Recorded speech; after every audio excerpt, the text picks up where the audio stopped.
A CPI da pandemia vai marcar uma acariação entre o policial militar Luiz Paulo Dominguete, que se apresenta como representante da Vades Medical Supply, e o ex-diretor do Departamento de Logística do Ministério da Saúde, Roberto Ferreira Dias, que teria pedido propina na negociação de 400 milhões de doses da vacina da AstraZeneca. Depois de a gente assistir aquele depoimento de ontem, você fala em 400 milhões de doses, o negócio fica ainda mais absurdo, né? 400 milhões de doses, pelo amor de Deus. Quantos habitantes tem no Brasil? 200 e quantos milhões? 210. E a gente já tem o dobro de vacina do que habitante no Brasil, como os Estados Unidos fizeram no começo da pandemia. O Canadá comprou 300 milhões de doses. Que isso, gente. Bom, ontem... De uma vacina, diga-se, com a qual o governo federal já tinha um convênio. Sim, a gente não já só tem de compra aqui de vacina, mas de fornecimento de tecnologia para que essa vacina possa ser produzida pela Fiocruz. É essa vacina que está no meu braço, é essa vacina que está no braço de um monte de gente. É a AstraZeneca, É a AstraZeneca. Por que o governo foi buscar um cara tão esquisito, né, que bastava um Google ali para você ver que tem mais de 30 inquéritos contra ele, policial militar do interior do sul de Minas, né? Como é que esse cara conseguiu se apresentar como vendedor de vacinas? E pois não, teve a sua entrada, ele teve no mínimo três reuniões oficiais no Ministério da Saúde, sem contar o encontro na praça de alimentação do shopping, em que entre uma talagada e outra de chopp, o cara oferecia lá essa montanha de vacinas. Enquanto isso, a gente estava recusando a Pfizer, recusando a Johnson & Johnson, o presidente dizendo que se a gente tomasse a Pfizer, a gente ia virar jacaré. Né? Parece que fica claro que o governo não estava afim de negociar com grandes farmacêuticas que possuem um esquema de compliance muito rigoroso, mas abriu os braços para qualquer empresa estranha com funcionário esquisito que se aproximasse. A impressão que dá é que a vacina ali era o de menos. Né? Que o negócio era fazer business, era assinar contrato, era liberar verba, de preferência com intermediário. Se for com 2, melhor ainda. Que a Davat já é um intermediário, o Dominguete seria o intermediário do intermediário. Por que a gente estava tão disposto a negociar com gente esquisita, né? Com gente com péssimo nome na praça? E dava de ombros para as grandes farmacêuticas que nos ofereciam vacina, inclusive com desconto, como a Pfizer. Calma que tem mais intermediário no meio disso tudo. Ontem, esse PM, né, o Luiz Paulo Dominguete, que atuaria como vendedor autônomo dessa companhia americana, foi ouvido na comissão, confirmou um encontro entre os dois, né, entre ele e o Roberto Ferreira Dias, no dia 2 de fevereiro, nesse restaurante em Brasília, e segundo ele, além do Roberto Dias, a reunião contou com a presença do tenente-coronel do Exército, Marcelo Blanco, que havia sido exonerado em janeiro, e também um outro empresário. Ele citou bastante o nome desse coronel Marcelo Blanco, Coronel Blanco, o tempo todo. Provavelmente ele vai ser ouvido na CPI, e tem que ser ouvido mesmo, porque ele abriu uma empresa de representação de medicamentos às vésperas de tudo isso acontecer. Eu adorei o que você escreveu no Twitter, Carla. Coronel Blanco com o candelabro no Ministério da Saúde. Não é? Foi você, não foi? Aham, detetive, lembrando daqueles do jogo do detetive. Só que não é o Coronel Mostarda, né? Não, é o Coronel Blanco. Esse Coronel Blanco tentando se infiltrar ali no meio e virar um outro também atravessador, um outro representante, outro intermediário no meio de toda essa negociação. Vamos ouvir aqui um trechinho do que disse o Luiz Paulo Dominguete à CPI da pandemia. Que a vacina, naquele valor, não seria feita a aquisição pelo Ministério. A conversa começou assim, olha, nós temos que melhorar esse valor. Aí eu disse, mas eu tenho que tentar um desconto, eu não tenho... Não, mas não é para cima, é para mais. E aí se pediu-se, porque tinha que se compor dentro do Ministério, e se pediu o acréscimo de $1 por dose. Eu já de imediato já disse que não teria como fazer. E qual a reação da pessoa quando ouviu isso? Que não podia fazer? Sim. Ficou assim, o clima da mesa mudou, e aí logo se encerrou o jantar lá, e no final ele pensa direitinho que amanhã eu vou te chamar no Ministério com uma nova proposta. Queria que eu levasse a proposta já com os 4,50. Dominguete disse ainda que esteve pelo menos 3 vezes no Ministério da Saúde. Quem é a ligação, a conexão, né, com o Ministério da Saúde? Tal do Coronel Blanco também. Vamos ver mais um trecho. Onde eu tive a oportunidade de estar com 3 executivos do Ministério, né? O senhor Elcio Franco, o senhor Roberto Dias e o senhor Laurício da Vigilância Sanitária. Eu tive 3 vezes no Ministério da Saúde ofertando as vacinas. E aí teve um momento que o presidente da CPI, Omar Aziz, virou para ele e falou assim, escuta, eu muitas vezes, assim, com todo respeito ao senhor, mas eu sou um senador da República, eu sou presidente de uma comissão importante que investiga tudo isso e eu tenho dificuldade de me encontrar com grandes figuras.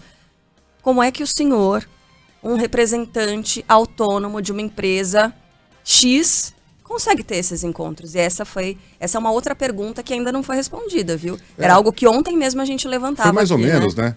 Foi por meio de uma ONG ligada à Igreja Evangélica. A SENA, a Secretaria, né? Nacional de Ajuda Humanitária, que foi criada por um representante de uma igreja evangélica, enfim, PT. Nasceu como uma entidade religiosa e aí se transformou nessa entidade de ajuda humanitária. Você entra na página deles, o que não falta é número ali de uma conta para você fazer doação, viu? A informação que mais conta nessa página, que mais consta nessa página é o número de uma conta para se fazer doação. O Roberto Dias, no entanto, é aquela outra figura, afirmou à TV Globo que não conhecia Dominguete e que jantava com um amigo quando ele apareceu. Para o ex-diretor do Departamento de Logística, o encontro foi uma armação. Tenho talvez uma lembrança que ele chegou junto com o Blanco, mas enfim, fica prejudicado dizer se chegou junto, chegou separado, saiu antes, saiu depois. São detalhes específicos de um momento que era extremamente corriqueiro, era um evento, um jantar, que não fazia parte do jantar nem o Coronel Blanco e nem o Dominguete. Bom, e aí no meio do depoimento, mais uma surpresa, né? Dominguete, marmota dramática. O Dominguete citou o nome e expôs o áudio, um áudio do deputado Luiz Miranda. Luiz Miranda, parlamentar, que apontou irregularidades na compra da Covaxin, disse que ele teria procurado a Davat para negociar vacinas. Segundo o PM, essa mensagem teria sido enviada a ele pelo representante da empresa no Brasil, Cristiano Carvalho. Só que essa mensagem, ela não é nada conclusiva, né? Nada. Ela tem jeito de que, que seria uma conversa ali meio esquisita. Você vê o linguajar, porra, cansei desse cara aí, já me encheu o saco, a gente não vai fazer negócio. Você ouve um cara falando assim, você fala, bom, eu não compraria um carro usado desse cara aí. Mas o teor da mensagem mesmo, as palavras ali, não dizem absolutamente nada, não tem contexto algum, e o Dominguete também não explicou que contexto era esse. Em nenhum momento a palavra vacina, por exemplo, é dita. Mas enfim, coloca aí. Esse é o grande problema desse meu cliente. Tem recorrência, fechou alguns contratos lá de entrega com o Mart, com o Greens, com as redes de restaurantes e alguns hospitais. Então ele tem recorrência, ele pediu produto o tempo todo. Esse áudio foi do deputado Luiz Miranda para... Segundo o Cristiano, foi para o pessoal nosso da Davat, onde ele tentava intermediar a aquisição de vacinas. A compra, ele fazia a intermediação de vacinas. Bom, o Dominguete tentou vender a versão de que o Luiz Miranda, inclusive, citaria o irmão dele, né? O Luiz Ricardo Miranda, nesse áudio, servidor do Ministério da Saúde. E aí os senadores, não falou não. Falou sim, toca de novo. Tocaram 1, 2, 3 vezes o áudio até encontrarem o trecho a que ele se referia. Na verdade, o cara tava usando meu irmão como um vocativo. Você tava falando, pô, você não sabe, eu fui lá, meu irmão, tava cheio de gente. Nesse tom. Ele não tava falando do irmão dele. Não tava. Tem um trecho que deixa dúbio, que ele fala assim, esse cara já cansou o meu irmão. Não, esse cara já cansou o meu irmão. Então, depende de como você... Sabe aquele tipo de coisa que né? Mas tanto esse cara já cansou meu irmão. Já cansou meu irmão. Tiveram que ouvir 2, 3 vezes até encontrar esse trecho. Esse cara já cansou, meu irmão. E ninguém aqui tá dizendo que o Luiz Miranda é um santo. É uma flor deliciosa de se cheirar. Aparentemente também não é, não. Tem um cara que falou assim, ei, Megali, você falou que o cara era o dono da verdade. Eu não falei nada disso, nunca. Pelo contrário, a gente sempre levantou dúvidas aqui a respeito do caráter e da capivara desse deputado. Só que, como diziam os comentaristas políticos, denúncias de corrupção nunca vêm de conventos. Veja aí o Instituto da Delação Premiada. A delação premiada nada mais é do que um malandro que foi pego e quer salvar a própria pele, denunciando outros malandros mais graúdos. Essas denúncias sempre vêm de gente esquisita, que por um motivo ou outro ou foi atirado aos tubarões, virou boi de piranha, ou ficou de fora do esquema. Como é que surgiu o Mensalão? Uma denúncia do Roberto Jefferson, que estava sendo queimado pelo governo no escândalo dos Correios. Falou, eu? Vou engolir essa granada sozinho? Jogou tudo no ventilador. Era um santo? Roberto Jefferson?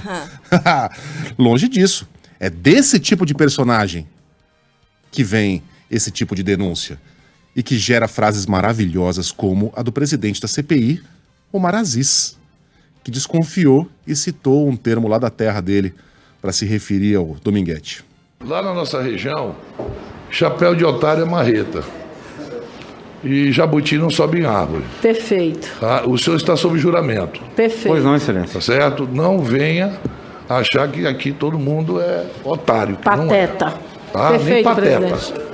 Veja bem qual é o seu papel aqui. Veja qual é o seu papel aqui. Do nada surge um áudio do deputado Luiz Miranda. Tá certo? Chapéu de otário é marreta, irmão.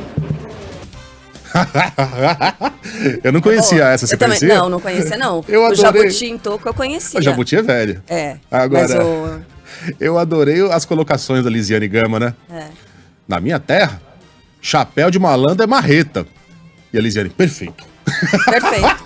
Vai achando que a gente é trouxa. Pateta. Pateta. Bom, e a senadora Simone Tebet também levantou mais suspeitas. Nós estamos aqui diante de um bode na sala. E eu digo isso porque a pergunta que fica é se esse bode veio espontaneamente ou foi plantado. E quando eu falo bode na sala, não estou me referindo a Vossa Senhoria. Eu estou me referindo a um áudio fraudulento sacado do bolso do colete por Vossa Senhoria.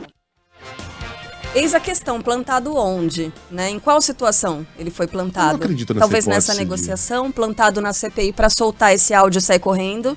Muita gente acreditava que ele poderia sair preso da sessão de ontem, porque tem a resposta, né, do deputado Luiz Miranda. Ele rebateu as acusações, pediu a prisão do PM, que foi negada por Omar Aziz. Segundo ele, o áudio é de outubro do ano passado e trata, na verdade, da venda de luvas. Trata-se da minha empresa nos Estados Unidos, numa intermediação de aquisição de luvas, onde isso ocorreu. O áudio ele é enviado ao senhor Rafael Alves e ele ocorre exatamente no dia 15 de outubro de 2020. Não existia nem vacinas à disposição para serem vendidas. A intenção é clara, tem que se investigar quem plantou esse cidadão dentro da CPI. A história dele de $1, agora mais do que nunca, fica descredibilizada. E se de fato aconteceu, esse é um criminoso quanto mais. Daqui, se ele não sair preso, estará envergonhando todo o parlamento, toda a população brasileira. Tem um outro detalhe também, que essa entrevista do Dominguete, ela saiu exatamente no mesmo horário, ali no mesmo momento em que foi publicada pela revista Cruzoé, uma outra denúncia, reforçando, na verdade, a denúncia da Covaxin. São trocas de mensagens do próprio Luiz Miranda, que ele repassou a reportagem da Cruzoé, mostrando aquela coisa de que ele receberia, né, 6 centavos por dose da Covaxin em caso de não atrapalhar as negociações. Ele e o irmão dele estavam ali, fizeram denúncias, chegaram para o presidente da República e disseram, olha, tá acontecendo uma coisa esquisita, tá aqui a nota tal do invoice, tem coisa estranha acontecendo. E aí, um lobista de Brasília muito conhecido chegou para ele, primeiro fez uma reunião, depois chamou para casa desse lobista no Lago Sul, em Brasília, uma casa que recebe muitos políticos, e disse, olha, você pode também se beneficiar disso, receber 6... É isso mesmo, acho que né? São 6 centavos por dose. Era um pichuleco de 6 centavos por dose para calar a boca. Exatamente. Que aí foi o mesmo valor citado ontem pelo Dominguete. também com relação... Quanto é que o senhor ganharia nessa negociação? Ele falou 6 cents. Entre 3 e 6 cents por dose. Você faz a conta, dá 20 milhões. E aí o quê? De dólares ou reais? Porque ele fala 6 cents, a gente não sabe direito do que é, né? Se ele tá falando de real ou dólar. É dólar, né? Ainda assim, se fossem reais, 20 milhões de reais, o cara ganharia numa única atacada, numa única negociação. Isso a gente tá falando do Dominguete, tá? Porque assim, as coisas vão se misturando, né? E o interessante é esse, é o timing dessa denúncia do Dominguete ter sido feita exatamente no mesmo momento em que a coisa da Covaxin crescia e que essa nova denúncia surgia e aparecia bem forte. Eu não sei se você tá jogando no ar aí, colocando uma pulguinha atrás da orelha do nosso ouvinte, né, por essa coincidência, mas ela faria sentido se o Dominguete tivesse procurado a reportagem da Folha, mas não foi o que aconteceu. A Folha ontem achou por bem, devido à grande confusão que a CPI se tornou, publicar ali o passo a passo de como que ela chegou a esse personagem. A repórter Constança Rezende, né? Como que ela chegou a esse personagem. Ele surgiu derivado do depoimento do Luiz Miranda, dos irmãos Miranda, a CPI. Em determinado momento, o Miranda fala, ele teve um outro escândalo também, que por pouco não se concretizou, que bateu na trave, etc., que teve pedido de propina. Os senadores perguntaram sobre esse suposto esquema aí e ele desconversou. Os Mirandas desconversaram e não se falou mais no assunto. E a repórter foi atrás. Ela, por meio do Cristiano Carvalho, né, que é o representante da Davat no Brasil, chegou à empresa. Enfim, esse cara funchando ali, conversando com gente do Ministério da Saúde, chegou ao Cristiano Carvalho, o Cristiano falou, você tem que conversar com o Dominguete. Aí ela foi atrás do Dominguete, e aí ele contou a história do $1. Então, me parece ter sido mesmo uma coincidência. Quem foi que passou o áudio do Luiz Miranda para o Dominguete? O Cristiano. Sim, também. O áudio é a peça que não se encaixa. Para mim, esse Cristiano aí, Cristiano. Eu não acredito nessa hipótese de que o cara tenha sido plantado na CPI. Pra soltar o áudio. Não para em pé, Carla. Nada para em pé dessa história. Pois mas isso para menos. É que o cara é um picareta. É picareta. Então, quando você vai escarafunchar a vida de um picareta, você vai encontrar picaretagem. O cara devendo um aluguel, todo enrolado. O cara tava devendo alguma coisa pra alguém, foi colocado ali pra pagar. Aluguel, né? Também. Vamos voltar aqui pro Dominguete. Ele teve o aparelho celular apreendido pra perícia ainda durante a sessão e horas depois voltou atrás e disse, na verdade, que fui induzido ao erro, gente. Desculpa aí. Quando eu recebi o áudio do Cristiano, ele só colocou um post assim, num print de uma publicação do deputado e o áudio embaixo, né? Então, assim, eu não sei o teor que ele conversou, não sei o que se tratou, o que foi ajustado entre eles, qual foi a narrativa, de quando é o áudio. Eu não posso fazer esse juízo de valores. Por isso que eu não como diz assim, eu não o mencionei. Ainda durante a sessão, o próprio representante da Davat no Brasil, o Cristiano Carvalho, negou que o áudio divulgado na CPI tratasse de negociação de vacinas. Falou que o policial militar estava querendo aparecer.